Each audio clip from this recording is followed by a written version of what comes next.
Heidelberg کیٹیکزم، خداوند کا دن، اتوار 15۔ سوال نمبر 37۔ آپ ان الفاظ سے کہ مسیح نے دکھ اٹھایا کیا مراد لیتے ہیں؟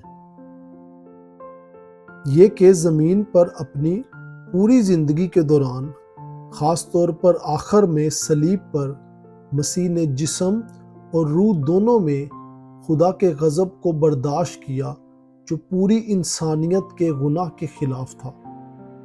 یہ اس نے اس لیے کیا تاکہ اپنے دکھوں کے وسیلہ سے وہ واحد کفارے کی قربانی دیتے ہوئے ہمیں جسم اور روح دونوں میں ابدی سزا سے نجات دلوائے اور ہمارے لیے خدا کے فضل، راست بازی اور ابدی زندگی کو حاصل کرے۔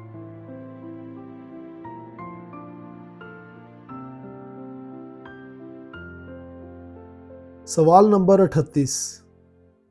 مسیح نے کیوں پینتوس پلاطس جیسے دنیاوی جج کی حکومت میں دکھ اٹھایا؟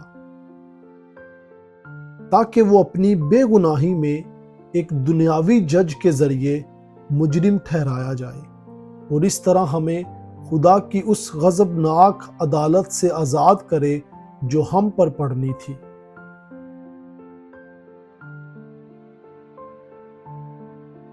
سوال نمبر 39۔